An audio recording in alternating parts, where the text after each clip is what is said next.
because his older brothers, two of his older brothers was died at birth when they're born, and so to keep him alive, they decided to raise him up with the way of Greenlandic traditions. So, and he had many stories to tell. He has this, what do you call it? Hearing impairment? No, you have this. Photographic memory? Yes, he has supernatural memory. And it's about stories about my hometown, and people who are living there. And one of his stories was there was an epidemic in 1812 where 109 people died. It's many people. You must think that maybe there are only 400 people altogether in this area, maybe 500 almost. And he told me that the reason was some young people make fun of his dogs, and he loves his dogs. He have only 4 dogs. They used to have not so many dogs at that time. 4 dogs is enough. 4 dogs, 6 dogs. Now the grinders have 40, 15, 20 dogs. It is so much. But then they used to come to the ice fronts where the whales come in the spring. All the people from Umanak area used to come there and whale hunting. Then some young people made fun of his dogs, and his wife told him, "Look at these young people, they are making fun of your dogs." And he got very angry. So he kills this dog, one of his dogs, and took the skin off, dried it, and made small skins too, which young women used to use in their hot pants, or what do you call this? Underwear. So they look fine. So they could be very fine when the whale hunters come. Then everybody was happy, but then the hunters come and there was trade and everybody. But suddenly one of the young people gets sick. Oh, it's hurt and here. During the day she died. The next one died.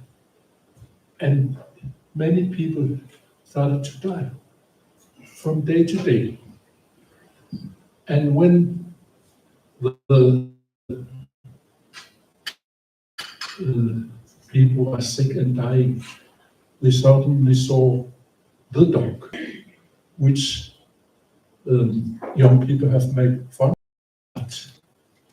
And they do here understand this is the revenge. 185, maybe no, 49 people died during this autumn and winter in Umanak area. And we can read it in meetings, in reports from this area, the Konoria people have right now. So it is the true story. And so the people in Umana are at the time, they are Christian people.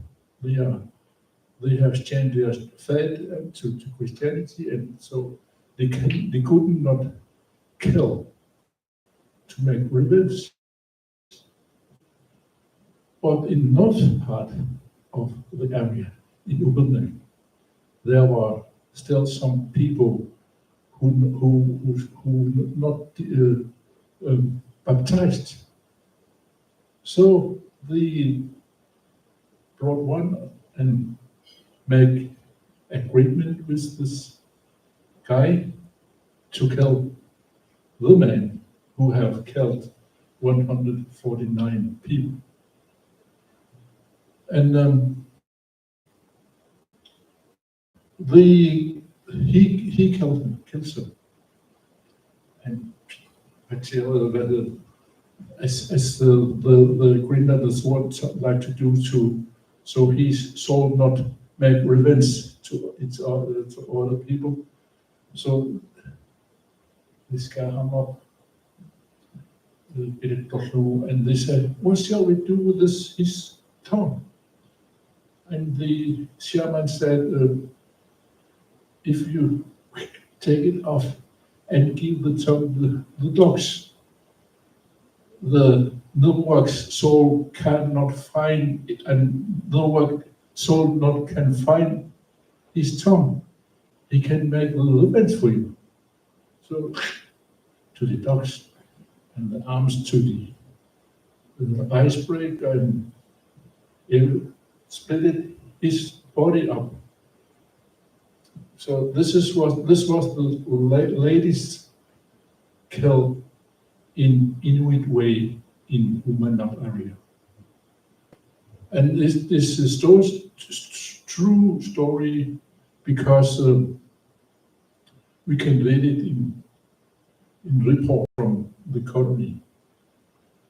But the Danish explanation of the epidemic was they got virus from the wild hunters. And that's why so many people have died. Virus, sickness, illness. But the Greenlandic explanation is the hunter, Norwalk, revenge for his dogs. So we have two different explanations of what is happening at that time. I think it is interesting and fun, I think. So I have my portrait of this man. I have also written a children's song, book. It's a Christmas julekalender. I don't know what you call it in English. It's you can read it every day up to the Christmas. Oh, Advent, yeah. Advent. There are Calendar, Advent. calendar, yes. It's also happened in my hometown, Umanap.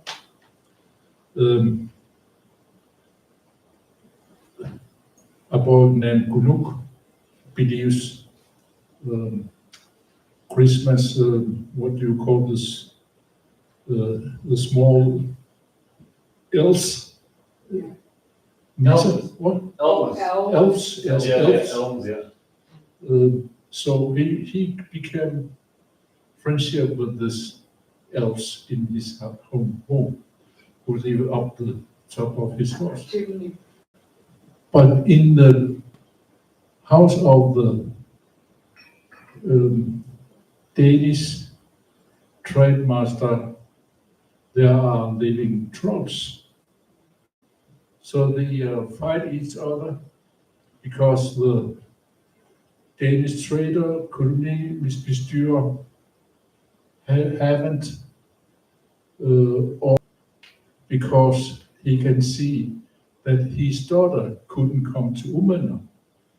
So, and it happened about 1950s, 50s, beginning of the 50s. And when the last ship come to Umana in November, the next ship will come in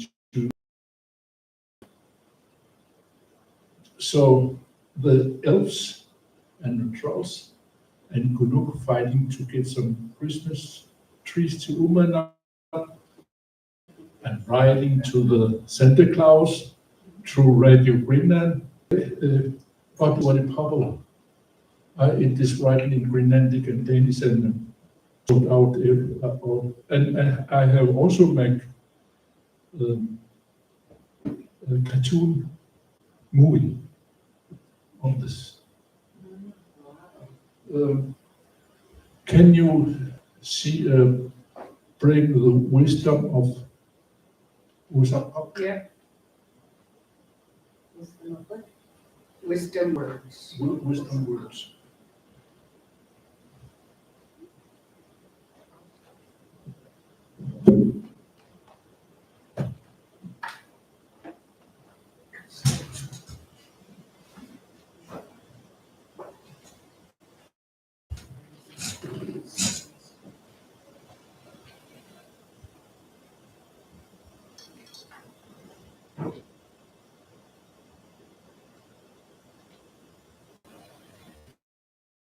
There you go.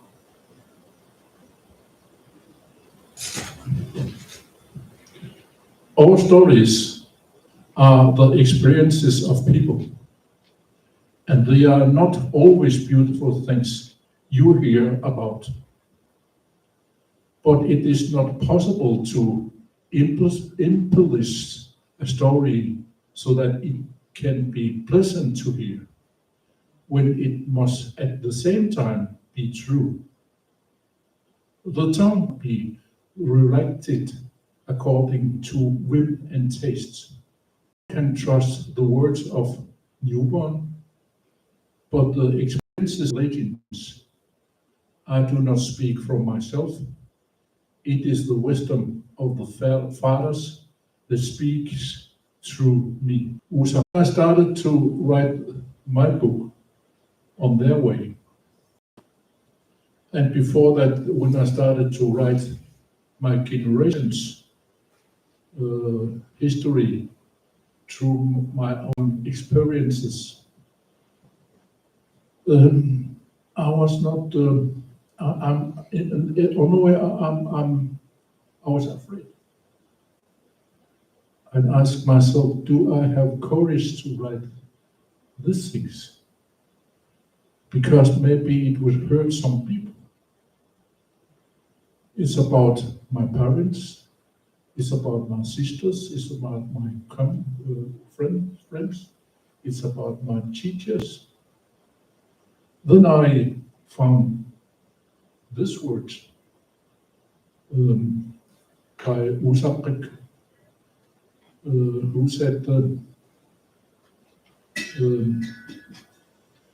our stories are experiences of people, and the story cannot always be beautiful things to hear about.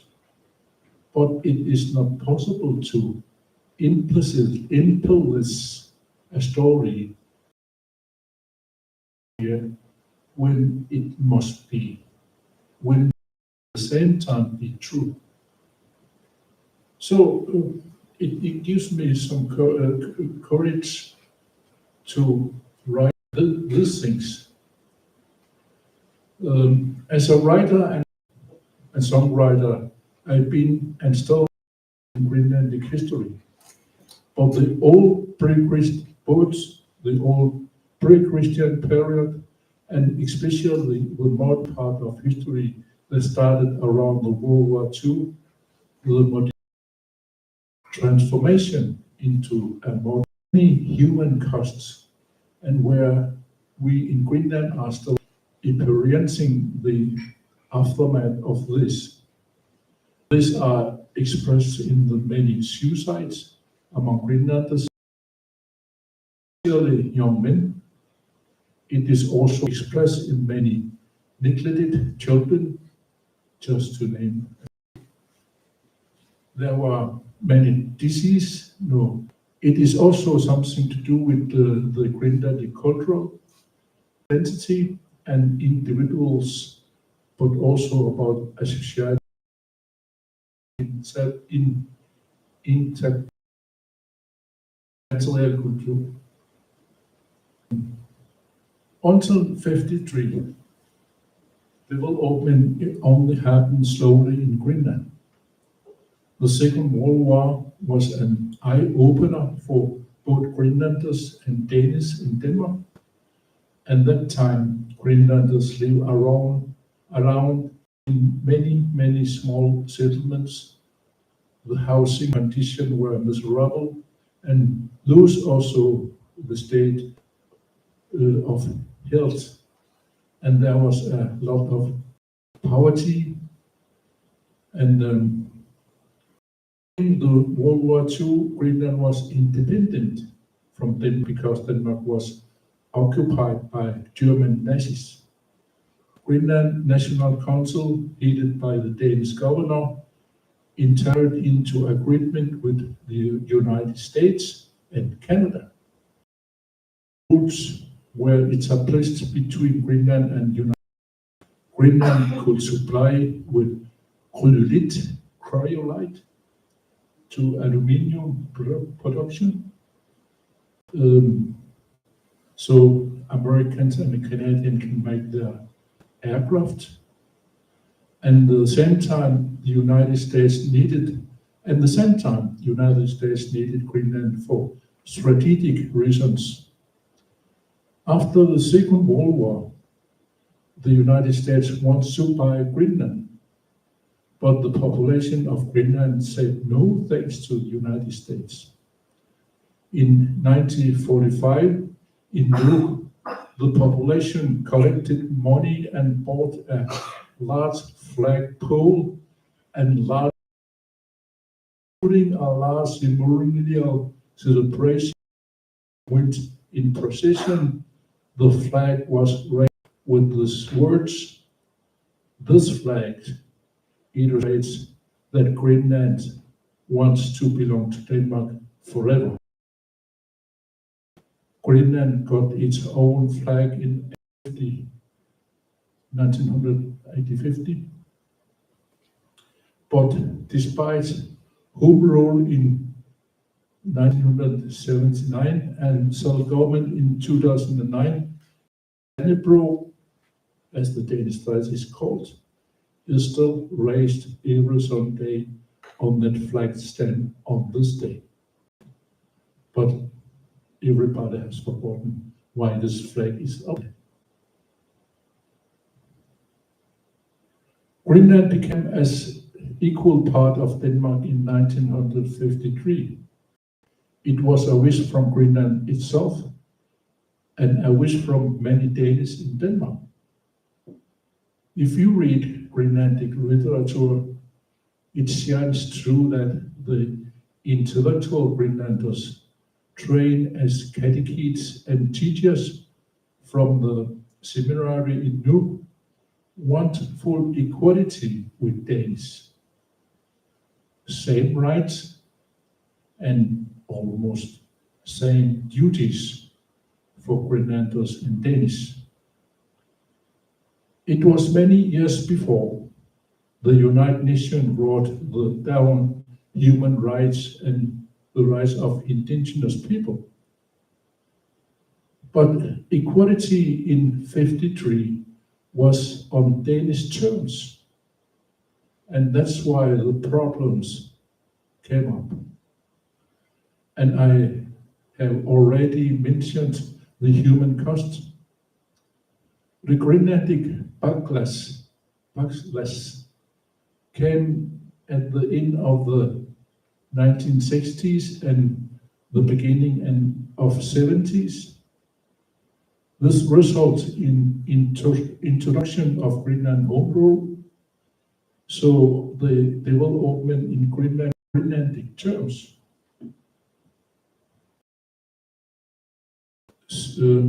that the introduction of Home Rule in Greenland was a form of reconciliation between Greenland and Denmark. Introduction of Home Rule in itself cannot, of course, solve all problems in Greenland. But Home Rule and later self-rule mean of course, that Greenland, with its own legislative assembly, parliament, and its own government, became master of its own house. So, since 1914, when the first Greenlandic novel was published, Greenlandic authors and Greenlandic literature have also helped to create future dreams and visions for Greenland. Rose literature has also paved the way for what Greenland has achieved today. Sorry, my bad English and Google on translation. And it is part of Greenlandic history. And it is this part of Greenlandic history between 1950 and 1979 that I have described with my own experience as background, but as a fiction, first in my album music, and then in this book, and after that as a theater production. My novel, On Their Way, which is called in English,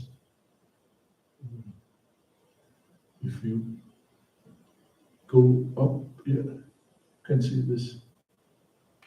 This is not the same front page, but it doesn't matter.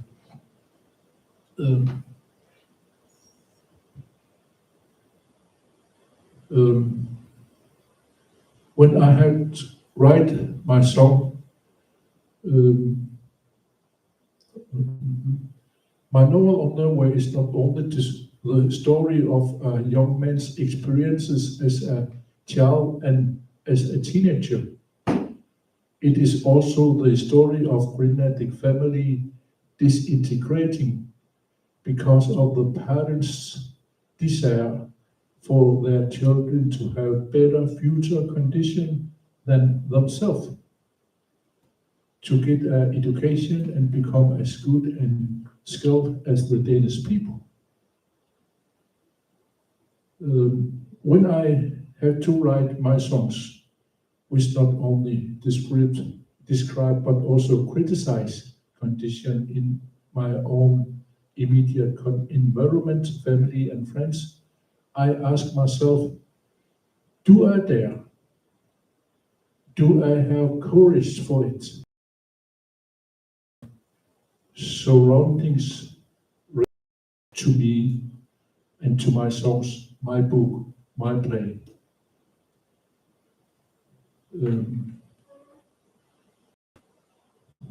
But I would say that we have all experienced this, what you told in your story. But it is not for all people in my generation.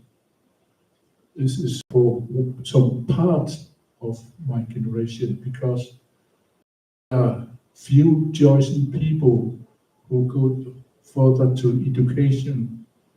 For instance, we are 24 in our class, 24 young people, and on the 4 get further to the college, and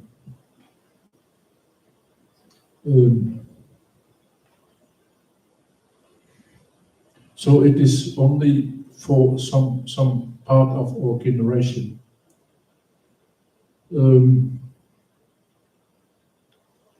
Although my childhood and youth can be hard at times, I don't regret it.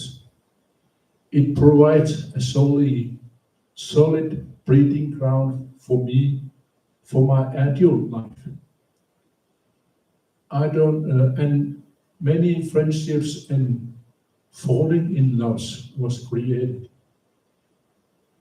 We were away from our families and in the close space of the collegiate and royal school, we were only together with young people of the same age. No children's, no elderly, only us young people for 4 to 5 years it takes to go on in that school and to become the elite of Greenland's youth. And we became elites, and our cohorts got some of the highest grades in exam in entire Kingdom of Denmark. But the feeling of loneliness and deprivation, lack of love, was also there. I will not read from this book because it's written in Greenlandic, and I don't think that you understand Greenlandic. But there are many characters in this book: parents, teachers, friends, or so on. And as a thanks to all the people, all these people mentioned, I have written the following poem, even through the words love. As a thanks to all mentioned, I have written the following poem, even through the words love, being loved and loving someone are often so trade as to be meaningless. But when, as with precious stones, you polish them again, they shine like stars and the sun rays. They are my sparkling memories, and I want to say them again and again. And I write in the end of the book, what I write is that love, to love and be loved, which I have missed and searched for, I thought I have found with you alone. But when you weren't with me, I saw that it was also found in others. With my classmates, my friends, with people I got to know on my way, and with the old people of my own hometown. We were all the beloved children of the ancients. They gave us the best they had, preparing the way for us and ease us on our way on the unknown and winding road into the future. In a world of youthful passion, for many a crossroad in the innocence of youth, we were filled with learning, insights, and courage, or ballast into the unknown future.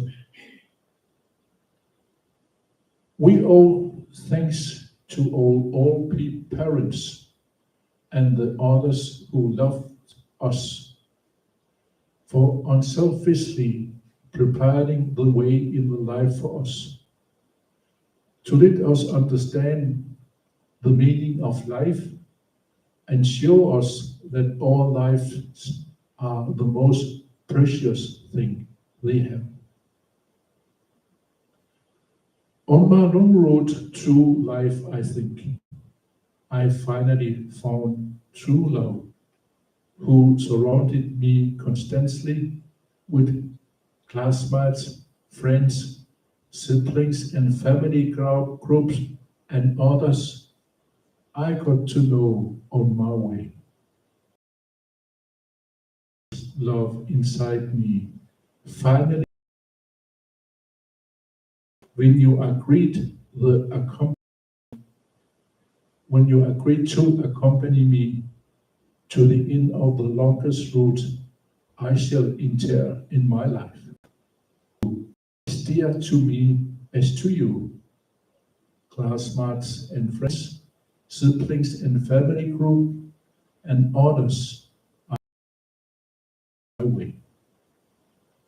My happiness and peace in immeasurable stronger with you, the treasure of my heart, feeling to overflowing of the peace of mind that happiness creates when you agree to accompany me to the end of the longest route I shall enter in my life. I hope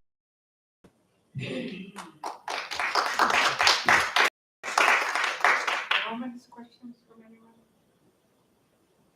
Thank you, Yoaka. It's a little bit quieter today because we have a reading at the Colors Centennial Library. okay, yeah, So, it's okay. yeah, but thank you for coming. Is there- Presenting. Is Bill? there a copy of that book here?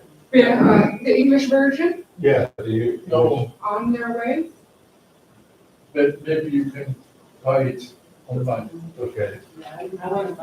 There's the, What's the name of the press? on their way, it's, I can, it's the. who's the publisher? Good. I don't know if it says on your website. It's Yeah, I right at think the it's top. there, It's- Oh, IPI Press, IPI? You get the nice. There you go.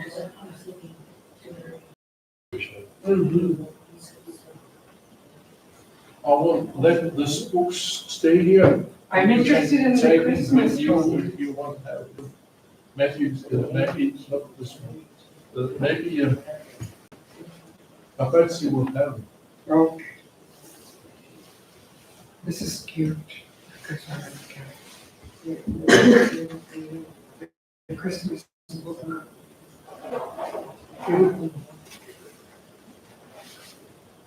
Yes, enjoy your morning. We're gonna be back here. Oh. No, no. Beatrice. Oh, and it's on seafood, so